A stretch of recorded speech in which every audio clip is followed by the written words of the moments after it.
Hello, my name's Kjartan and today I've got something wonderfully strange to show you. Have a little look. It's these 3 loops of paper. All 3 of them have got a black line going all the way down the middle. What I'm going to do is cut along these black lines and see what happens. Watch this. Here's the first one. And if you look, the black line goes all the way down the middle, and therefore, if you cut anything exactly down the middle, you should always get 2 bits, because look, there we go, there's the scissors going round there. And by the way, if you're doing this yourself, do please be very, very careful with scissors, as I'm sure you know. Don't rush, don't rush. In fact, with this, you have to be exactly on the black line, as long as it's close enough. And sure enough, once you've chopped it down the middle, hey, there they go, we have the 2 separate bits, exactly what we might expect, so they can just go and sit there and behave themselves.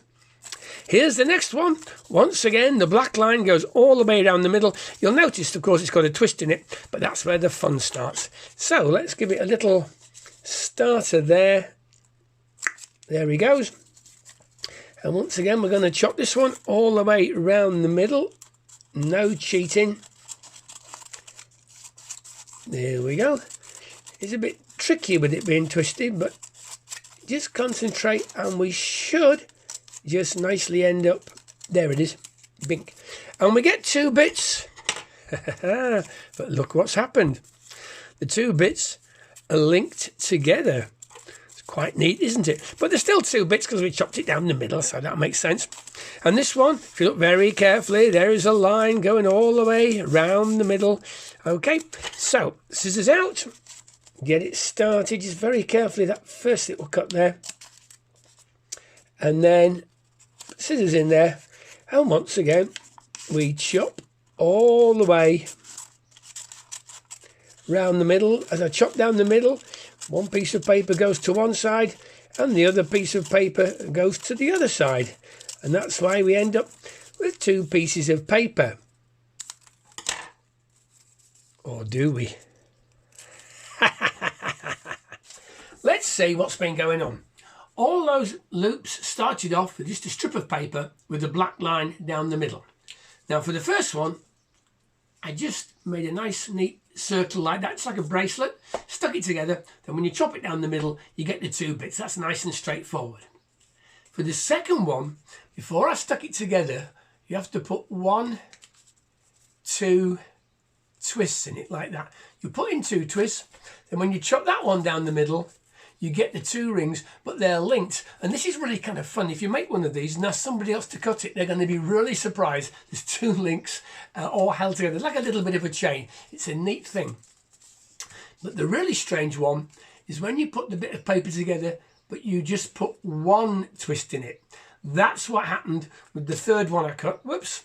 You just put 1 twist in it. And what you've done is you've made a one-sided piece of paper. I know it sounds weird. If you don't believe me, you make one of these and try and draw a line or colour in just one side of the paper.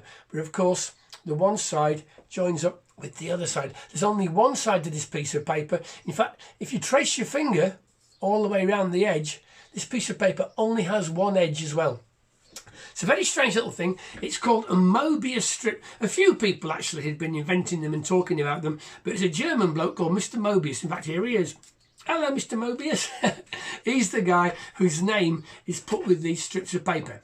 Now, what you've seen is some very simple versions. It's worth having a go at these, having a little play, but I'm going to show you 1 or 2 slightly stranger versions of the Mobius Strip. Here we go. This Mobius strip has got a red section going all the way down the middle, and the red section keeps the 2 white sections apart. Okay, those 2 white sections don't seem to touch at any point. So I'm going to cut all the way along the black line. I need to go around it twice. When I've done that, can you guess what I'm going to get at the end? Are you ready? Here we go.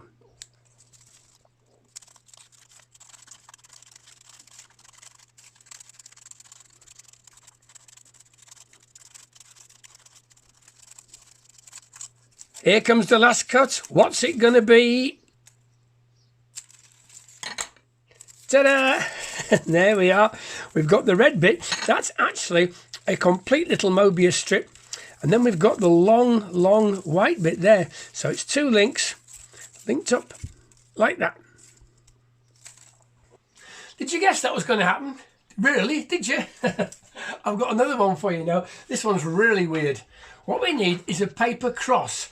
And there's a nice shortcut to cutting a paper cross. I'll show you. First of all, you get your piece of paper and you fold it exactly in half and do a really nice tight fold there. And you fold it in half again and you do a nice tight fold there. And there's a couple of extra little bits. Here we go. Find where the four corners of the paper are on your folded piece, and that's where the four corners are. Go to the opposite corner there, and when you get to the opposite corner, you fold the whole thing like that on a sort of diagonal. Oops, make that just a little bit neater.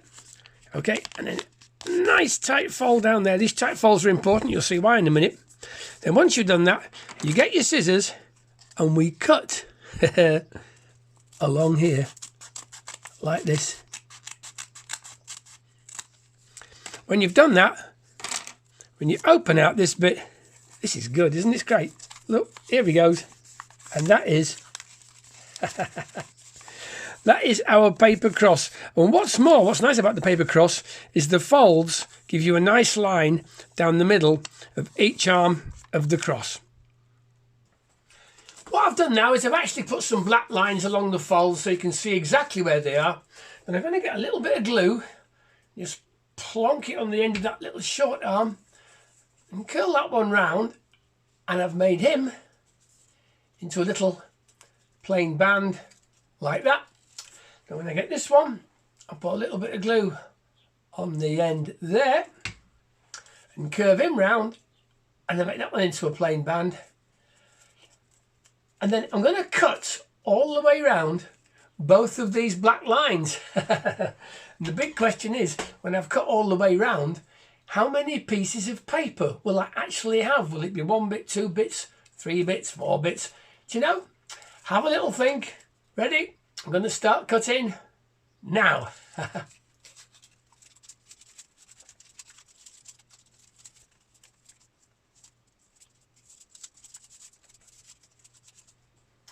Okay, here's the very last cut. What do you think? There you go. There's just one piece, and look, it makes a rather nice little picture frame, a little rectangle. Hello. Right, that's that one, and if I put it here, you can see it's perfect and flat all the way round. But now we've got another of these paper crosses, so I'm going to do something almost, but not quite exactly the same. Little bit of glue there. He goes there like that. So that's the plain band. And then if we get this one here, I'm going to put the frame's going away. I'm going to put a little bit of glue there. But this one, when I glue it up, I'm going to put one twist in it there. So in fact, that top piece is a Mobius strip. This thing sets up a load of questions. First of all, is that a one-sided piece of paper? If you started colouring in there, would you be able to colour in the whole thing or just one side? How about that? And of course the big question is, if I come chopping all the way round both of these black lines, how many bits am I going to have at the end? 1, 2, 3, 4, 625,417,509 possibly. Right, we're going to get... Oh, is that the... Oh, what a shame. I've run out of time. Now, that's a pity. I was so looking forward to this. In that case, I'll have to leave you to work it out for yourself. In fact, better still, why don't you have a little try? Make one of these, cut all the way around. Remember what happened with the last one? When you do this, you might well be surprised. Okay, have some fun. Take care. Stay safe. Bye.